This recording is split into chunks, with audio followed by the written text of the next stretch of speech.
Hola, ¿qué tal? Bienvenidos una vez más a nuestra clase digital. El día de hoy vamos a trabajar un nuevo tema que corresponde a la introducción al sistema respiratorio en el ser humano.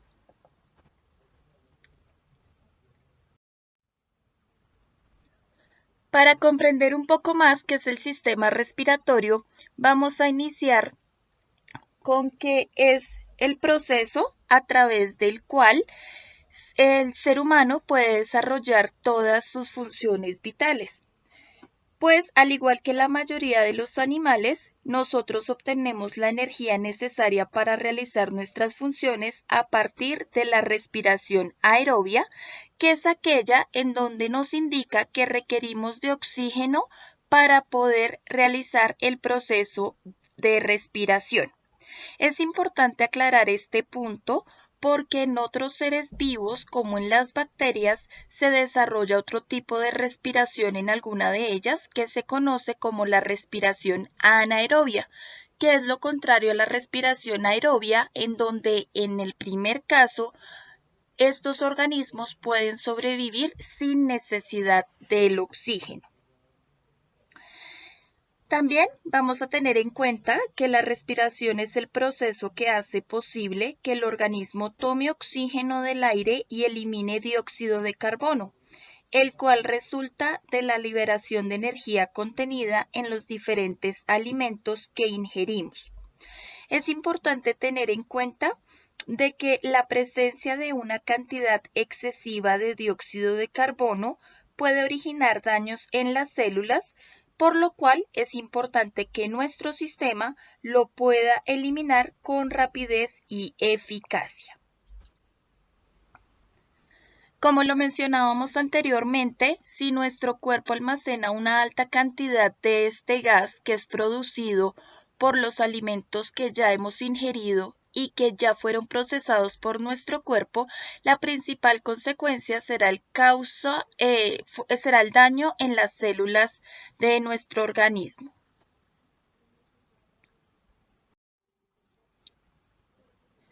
Nuestro sistema respiratorio, al igual que los demás sistemas del ser humano que hemos trabajado, es un sistema bastante complejo que para poder realizar los procesos de respiración o de intercambio gaseoso, es decir, donde se toma el oxígeno y se libera el dióxido de carbono, requiere de la participación de 6 partes principales, dentro de las cuales vamos a encontrar a la nariz, la faringe, la laringe, la tráquea, los bronquios y los pulmones. Así que vamos a ver con detalle las generalidades de cada uno de estos componentes que integran al sistema respiratorio humano.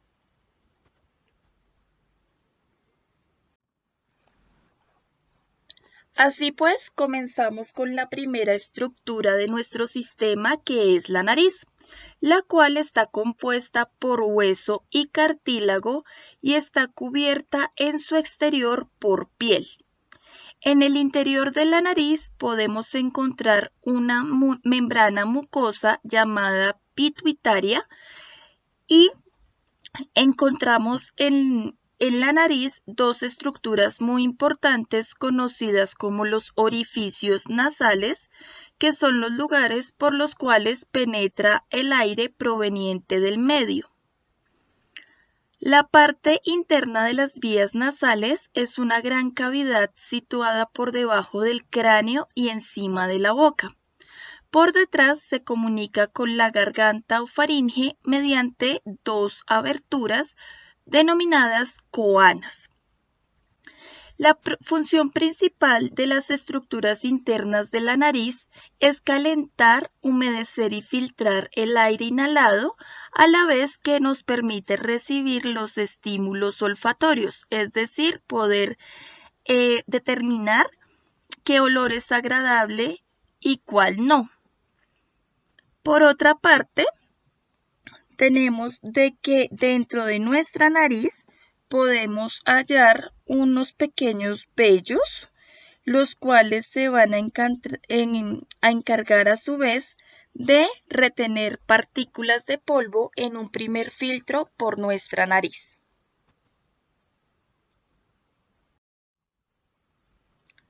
Recopilando lo anterior, entonces aquí en esta imagen podemos ver la nariz en su perfil y de forma frontal. Vemos que tenemos un hueso sobre la parte superior de la nariz al cual conocemos como tabique, pero la estructura como tal del tabique llega más o menos hacia esta región donde se forma un triángulo. Lo demás está protegido por una estructura resistente, pero que no se conoce como hueso, sino como cartílago. Recordémoslo en el periodo en el que trabajábamos los tejidos en los seres vivos. Entonces, los orificios nasales los encontramos aquí en nuestra parte delantera de la nariz, en la parte inferior, que son los que permiten recibir en un primer instante el aire disponible en nuestro medio, y gracias a estas vellosidades que tenemos en nuestro interior es que podemos retener partículas de polvo como un primer filtro.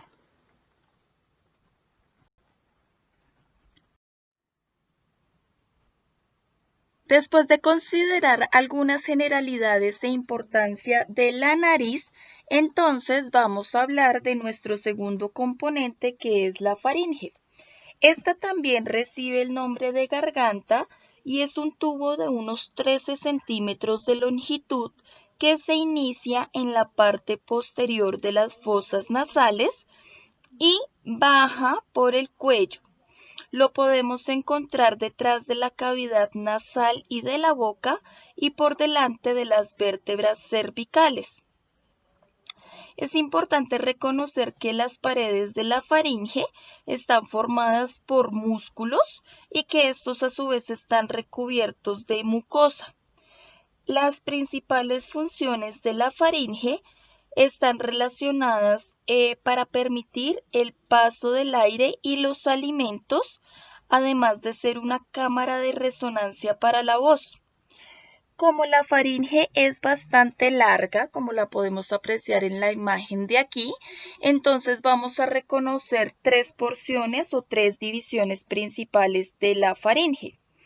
La faringe que está más próxima, el lugar de la faringe que está más próximo hacia las fosas nasales, va a recibir el nombre de porción nasal superior o nasofaringe, que es la que se comunica con las fosas nasales y permite, digamos, conectar también con el oído.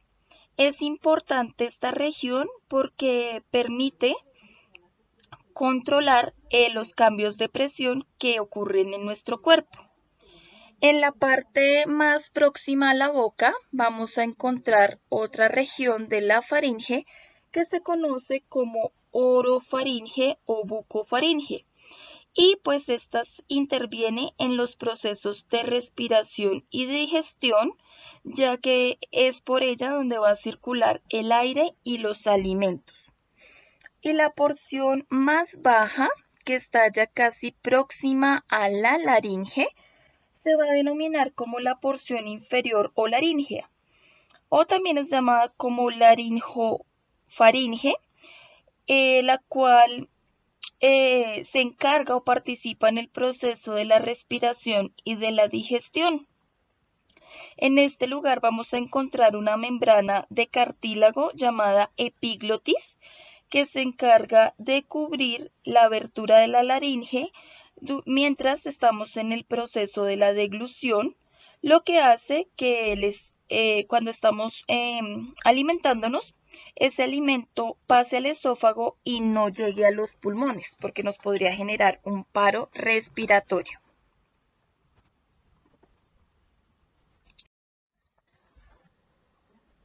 Aquí podemos detallar con mayor precisión, entonces lo que estábamos viendo en la presentación anterior. Entonces tenemos la región verde, es considerada como la porción nasal superior o también nasofaringe, debido a que está próxima a las cavidades nasales.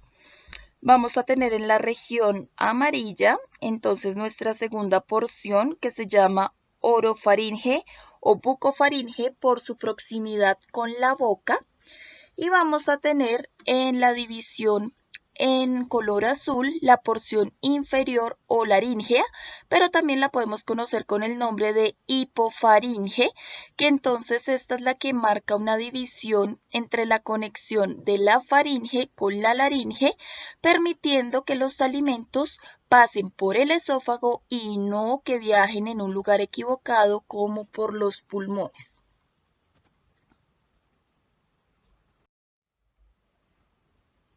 En tercer lugar tenemos la laringe, que es un conducto generalmente corto, el cual se encarga de conectar a la faringe con la tráquea. Se localiza por delante de las vértebras. Recuerden que por aquí es donde viaja la columna vertebral y a diferencia de la faringe, que estaba más hacia la parte de atrás, la laringe se encuentra en la parte delantera de nuestro cuello. Posee cartílagos que la sostienen y pues digamos que hay algo muy importante en cuanto a su función, ya que aquí es donde se van a encontrar las cuerdas vocales responsables de que nosotros podamos emitir sonidos. Una característica que nos permite diferenciar la laringe entre hombres y mujeres es que en el caso de los hombres esta estructura tiene un mayor tamaño, formando lo que llaman la manzana de Adán, que es esa protuberancia que sale en el cuello de los hombres, cosa que no se presenta en la situación de la mujer debido a que la laringe tiene menor tamaño.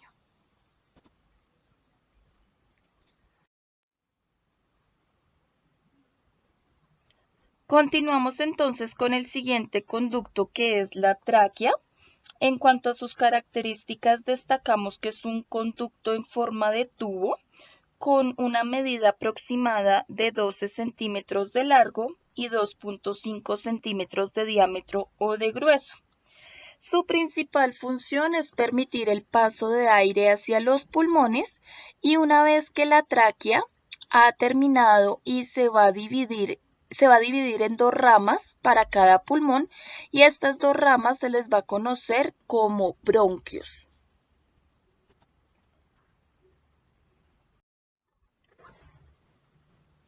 A esas estructuras que se denominan bronquios, los cuales se desprenden de la tráquea, tenemos de que según la localización vamos a encontrar un bronquio derecho y un bronquio izquierdo, que son los que vemos aquí en la imagen. Sin embargo, podemos identificar que de cada bronquio se desprenden otras ramificaciones a las cuales vamos a conocer con el nombre de bronquiolos. Un dato interesante es que el bronquio del lado derecho está ubicado de forma más vertical y es más corto y ancho que el izquierdo. Como resultado de ello, los objetos extraños que penetran en las vías respiratorias con frecuencia tienden a alojarse en el bronquio derecho. Sin embargo, la función de ambos bronquios es recibir el material contaminante actuando como un segundo filtro además de las vellosidades que había en los orificios nasales. También encontramos que los bronquios pueden producir secreciones, que es lo que vemos cuando tenemos una gripa o una congestión pulmonar muy avanzada, en donde los bronquios reaccionan contra la infección o contra las partículas contaminantes, tratando de generar mucosidad para poderlas eliminar o expulsar de nuestro cuerpo.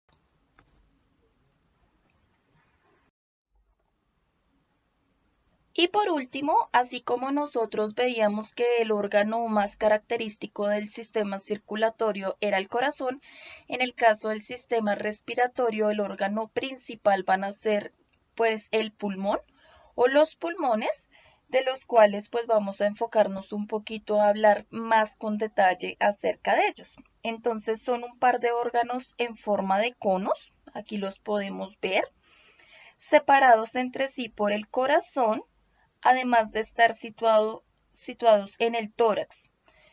Los pulmones están envueltos por una capa denominada pleura que se encarga de protegerlos contra cualquier daño o infección.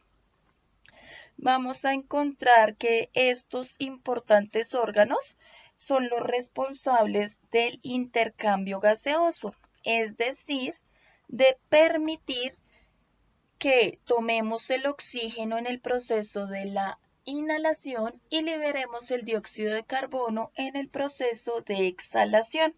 Recuerden que los pulmones también están relacionados con el funcionamiento de la circulación en el ser humano, donde veíamos que son gracias a ellos que la sangre que llega de las venas puede purificar esa cantidad excesiva de dióxido de carbono, volviéndose a cargar con oxígeno gracias a estas estructuras. Aquí entonces vamos a reconocer las principales partes de nuestro sistema respiratorio. Recordemos la nariz externa, encargada de recibir las partículas contaminantes del aire, de humedecerlo y calentarlo antes de que lleguen hacia nuestros pulmones. Recordemos la faringe, que es un conducto que, pues dado su largor, nos va a presentar tres secciones principales y pues que tiene como principal función permitir el paso del aire y de los alimentos. Tenemos entonces también la parte de la laringe ubicada en la parte delantera de nuestro cuerpo, que es muy corto su tamaño y que digamos que tiene una diferencia entre el hombre y la mujer en cuanto a su tamaño. Vamos a encontrar posteriormente la tráquea, que la encontramos en esta región, de la cual se van a dividir dos ramificaciones llamadas bronquios, y posteriormente vamos a dar entonces acá el paso hacia nuestros pulmones, que son los órganos característicos del sistema respiratorio responsables del intercambio gaseoso, que recuerden es la liberación de dióxido de carbono y la toma de oxígeno.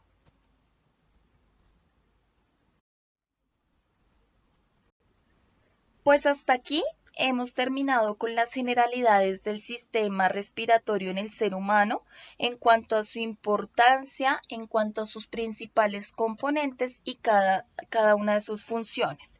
No queda más que recordarles ingresar a su plataforma institucional para que puedan desarrollar el taller asignado del día en los plazos establecidos. Que tengan un excelente día y gracias por su atención.